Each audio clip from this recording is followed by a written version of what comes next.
Now, time for the iHeart Dental Friday Night Blitz Highlight Show. Welcome to the Friday Night Blitz. This high school football season is going by too quickly, but it's good. You're right, Joey, and we have less than a month less than the season. Yep, and tonight we have some games that really will impact the playoff race. And speaking of that, we have to start in the Low Country, Woodland and Hampton County. You're looking at Zion Dobson in our game of the week. Get used to hearing his name. The score already 21-0 Hampton County, and they give it to Zion Dobson. This is a counter play. And Corey, do you know why they count the counter play? You'd go with the play action. No, because you can count 6 points on the board. Yeah, it's 28-0 Hampton County. Now later in the second quarter, it's Dobson again, this time from 10 yards out. His fourth touchdown of the night, 35-0 Hampton County. And folks, we are still in the second quarter. Dobson this time running over defenders and then breaking loose 30 yards to the house. Hampton County in control, 42-0. And we are still in the second quarter, 11 seconds left. Xavier Garvin keeps the ball. He gets the corner, and you can add to the lead. 49-0 at the break. What a performance from Hampton County. They went going away, 64-0. Now, Andrew Davis, he was there calling the game, did an excellent job. I heard him. Andrew, what were your takeaways? I'll tell you what we're taking away is these were two top 10 teams walking into this game. Hampton County actually ranked better than Woodland, and they proved how much better they were. That man Dobson was all over the field tonight. 17 carries, 229 yards, and 5 touchdowns. Oh, by the way, that was all in the first half. You said it before. The defense, though, may be the real story. They only gave up 32 yards to a Woodland team that put up 400 or more and 40 points or more in multiple games already this season. You talk about BC, you talk about Calvary, you talk about Savannah Christian, you talk about some of the other teams that have a shot at state. Let's not forget these folks up here in Hampton County. Estill and Wade Hampton combined this year. They got the playmakers from Wade Hampton, they got the linemen from Estill, and they've got a dominant-looking team right now in 2A. And if you got a guy like Zion Dobson as your running back right there, you got a chance to go a very long way. They only have one more game to go ahead and lock up the region. Oh, by the way, if they do that, there's a shot they could play 3 straight games at home in the playoffs right here at Hampton County. So Hampton County is a playoff contender. It's a state title contender over here. And we saw them do some real damage against the top 10 team and prove that they need to be top 3 or 4 instead. But it's not about me. It's about one other person. And it's a number that's on the field right now. And he did a number on Woodland all day long. That's number 222. Zion Dobson, 5 touchdowns, 229. Give the man his due, Joey and Corey. Let me tell you, no doubt. All right, thank you, Andrew. Absolutely, he was fantastic tonight, Corey. He was fantastic, and now I'm wondering who's doing that fantastic camera work for Andrew Davis out there. All right, let's keep this show on the roll. Yeah, we're going to the Low Country, staying there. Here we go. The Hilton Head Island Seahawks. They're taking on the Bacon Bengals. Love coming out of that tunnel, no feeling like it. Here we go. Hilton Head, second possession, running back. This is Troy Timko. He makes a man miss, and then he takes off through a big hole. Could he go all the way? Could he? He's a little tripped up on the yard line. He got close, though. He got close. Hey, a few plays later on third down, the Bengals defense, guess what it does? What are they going to do? Well, they're going to actually step up on this one and come up with a quarterback sack. Huge stop on the goal line. It ends up forcing the field goal. Final score in this game will be 38-10. Lucy Beckham picks up the win. All right, let's stay on the island. Hilton Head Christian, they're hosting Pinewood Prep, and this one got out of hand pretty quickly. Pinewood Prep on the attack, and there's Will Watson. He's going to wait for his receiver, Jaden Bellish, to get open and just launches it deep for a quick 6. That's this pretty. score put Pinewood Prep up 42-10 in the third. Then on the next drive, it's going to be Hilton Head. They're going to get this ball all the way down to the red zone, okay? And then they're trying to score, and it's picked off. Defense comes up with the takeaway. Panthers going to win this one 42-18. Defense looked like offense. One more game from the Palmetto State, Joey. Hilton Head Christian, they're taking on PD Academy. These two teams not only battling each other, but battling some wet and rainy conditions. In the second quarter, it's PD Academy with a little trickery. The backwards pass to the wideout. Then he lobs it up, and it's picked off by the safety. He was a little shaken up, but he got up just a few moments later. Then the very next play, Hilton Head Christian Academy's quarterback Dylan Clark, going through his progression, decides to call his own number, takes off down the sidelines, cuts back inside, but then the defenders going to make a good play on this, break the ball away, turn over on downs, but Academy's very next possession, it's going to be Clark, and he is looking deep, trying to hit the wide out AJ. He's going to be hit in stride, in fact, for 6 points. 14-0 your score at this point. Hilton Head Christian Academy goes on to win. The final score 38-0. All right, great camera work out there in the low country. All right, Corey, let's go to the Peach State now. Benedictine using their running game. This is Houston Jackson, okay? Houston Jackson takes the handoff. Nice game there. All right, we pick up a first down and we move those chains. And then a little later, Jackson again on the right side, and he's out of bounds. But then they give it to the Florida State commit, Luke Cromenhawk, and he is dropped for a loss, but all's well that ends well for Benedictine. They win this one 28-7. All right, Joey, let's stay in that area. Bullock Academy, they're hosting Thomas Jefferson. Hey, they never get so. I love seeing that. Never. I like the green over the side, too. What is that? Playing with the lights? Well, watch out this. This is Luke Will Big High? Well, yeah, I might have messed up. Yeah, anyways, he takes the handoff for a few yards, brought down by Jace Brooks. Then the next play, it's going to be Isaiah Smart. He takes this as close to the goal line as you could possibly come. And one thing about Bullock Academy, they're going to stick with this run game. And it's going to keep going, and eventually it's going to work. And that's going to be when Dwayne Garvin, he's going to eventually take a handoff to the house. Yeah, house call. Bullock Academy ends up winning this one 41-0. All right, let's go down to Baxley. It's homecoming tonight. This is also the first game for Windsor Forest since their teammate Keyshawn Allen passed away. Still thinking about them. Wow. Appleton County had possession of the ball most of the first quarter. And Appleton County, Dawson Griffiths able to hit his receiver, Jakarion Woodard, for a touchdown. Excellent play there. Then Appleton County's quarterback again, Jason Griffiths. He hits Kellen Eccles. He's going to run it down and get a first down. So they're able to keep the drive going, move those chains.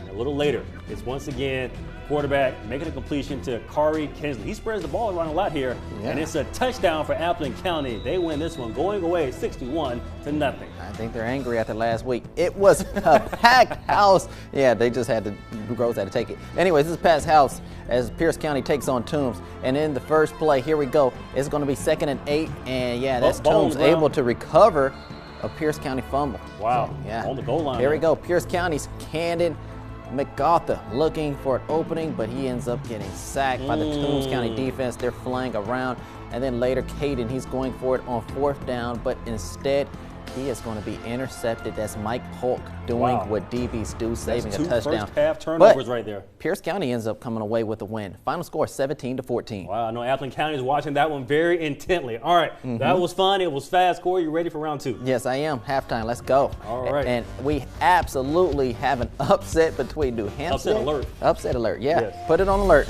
Brave with the flags, all that. Wayne County, New Hampshire, and they're taking on, we're going out with the Islands Cheerleaders. Yes, we are. Yes, we are.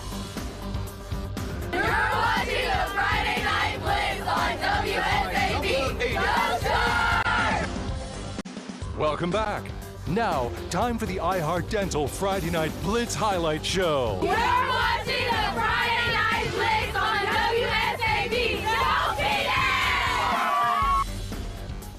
All right, a special thank you to the New Hampstead Cheerleaders as they welcome us back to the Friday Night Blitz. Still got some big games tonight, Corey. Yeah, that's right, Joey, and we always appreciate it when y'all ladies do that. Let's roll this next game. The Statesboro Blue Devils, they hosted the Coffee Trojans today, and with the time ticking down in the half, it's going to be the wide receiver, Aiden Lewis. He hauls in this bubble screen, picks up a big first down, finally pushed out of bounds. Later in the drive, it's going to be quarterback Cam McKell. Watch him use those legs. Yeah, my bad. I'm sorry. That's on me. He's rolling out with play action. He is his receiver, Josh Brockett, as he's approaching the sidelines. And the Blue Devils, well, guess what? Unfortunate ending to this sequence right here. A disastrous end. The ref gets in the way. Oh, my goodness. Yeah, and he's scrambling, and that leads to a fumble. Coffee ends up getting the win, just the way the day went, 51-0. Wow. Coffee is the best team in that state. They're ranked #1. All right, ECI took a trip to Portland to take on the Panthers. After an unsuccessful drive, things got even worse for ECI. The punter couldn't handle the snap, and they give Portal excellent field position and plus territory. Now, Elijah Colvin, he's their quarterback. He decides to keep it himself, and he's going to run in just about every direction possible. He's that athletic. Picks up a solid gain. Oh, man, I remember 2 weeks ago, all the coaches were out at Portal just to take a look at him. Look at him still going. My goodness. All right, now, a little later, Coleman put the team on his shoulders this drive and ultimately punches it in to close out the first quarter with a touchdown. Your final score, Portal picked up the win tonight, 40-0. Hey, he's not just a one-sport pony neither. He can do it on the basketball court. The Richmond Hill Wildcats looking for their first win in region play. Will it come against Valdosta? Let's see. Let's see. Early in the game, it's going to be Kirk Scott. He drops back. He's looking for Nick Blitz, but yeah, he's covered. He's just going to have to eat a sack on this play. That's Eric Brantley. That's the best defensive lineman in the state right there, folks. Hey, dropping nuggets. Richmond Hill's defense played well, but, you know, Valdosta got a long drive going, and then it would be capped off by Darian Foster. The refs are looking at each other like, hey, who scored this touchdown? Is this a touchdown? What do you have? What you got? Somebody put their hands up, and it ends up being a touchdown. Valdosta ends up winning this game 24-14. All right, no team in the nation has more wins than Valdosta. All right, out in Pooler where Corey thinks it's cooler. I didn't say that. It's rubbing off on me. I'm just playing. New Hempstead and Wayne County, and this is 4th down. Wayne County decides to go for it, and they're going to get the first down here, but then they put the ball on the ground. Ouch. New Hempstead recovers. However, they could not take advantage. But now we fast forward to a minute left in the second quarter. New Hempstead running the 2-minute offense. This pass complete to Jalen Hampton for a first down. Excellent job there for New Hempstead. Now, it's 11 seconds left in the first half. Rashawn Chewell lost his pass to Hampton. Did he catch it? They say no, incomplete. Hampton thought he did. New Hempstead was settled for a field goal. 14-3 at the break. Your final score, Wayne County 21, New Hempstead 16. New Hempstead coming so close. Yeah, that touchdown would have made a difference. Yeah. Anyways, Red Hot Bryan County having one of their best seasons in the past decade. They're hosting Screven County in this game. Joey, you know Bryan County, they're going to run that football. They're going to run it. And this is going to be Jakari Cardney. He's hitting, just call him the barber. He's hitting the edge like a pair of clippers. Finally brought down Bryan County, taking it to they're trying to finish off this drive. The score at this point, 14-7, and it's Carney again. He's on the right side, loves that right side, brought down towards the goal line. See, you saw the flag, you caught it. It was a late hit, all right. And in the end result would end up being a touchdown for Bryan County. That's Carson Nunn, and Bryan County ends up winning this game 34-13. All right, let's come back to the hostess city. You've got Metter and Savannah High. We're going to start with the very first play of the game for Metter. And as they run it, they put the ball on the ground. Savannah High recovers, but could not capitalize. So Metter back on offense and running the option. Kilo Alcor takes Metter down to the 1-yard line. And then on the very next play, Thomas Chicola punches the ball in. 7-0 Metter. Now we go to the second quarter. It's raining pretty good out there. Thomas Chicola takes off on the design quarterback run. He's down to the 1-yard line, and on the next play, he punches it in for his second running touchdown of the night. The final score in this one, Metter goes on to win 49-0.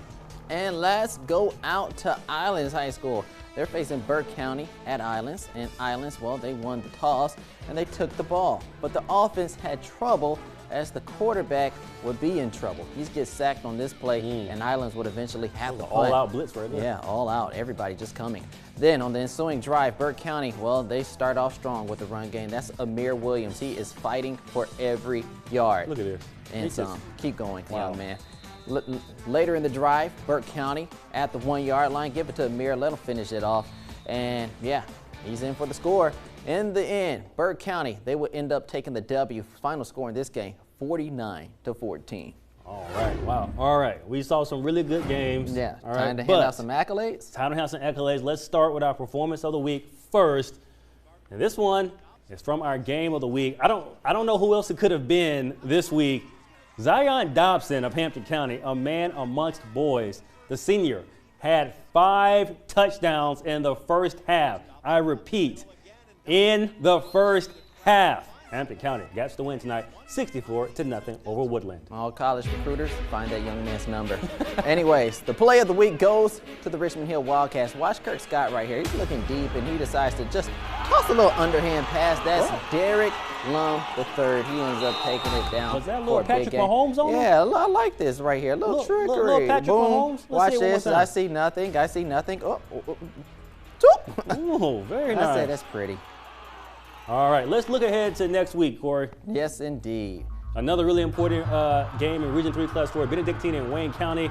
You have the leading rusher in Class 4A, that is Wayne County's Matt Fuller. We saw him tonight against Florida State verbal commit Luke Cromenhart. Ooh, that will be a fun one for sure. And here are a couple other fun ones that are worth mentioning. You'll have South Effingham. They will face Brunswick. And then in a potential barn burner, that game, it has the potential to be one. And then we go over to the Low Country, where we will have a matchup between May River and Bluffton. Ooh, another rivalry game. Another rivalry game. We love them all. All right, things are really starting to heat up as we wind down this season. Another fantastic week in the books. All right, for Corey Howard, I am Joey Lamar. We're going to do this next week, and we're going to send you out with a look at some scores that we weren't able to get to.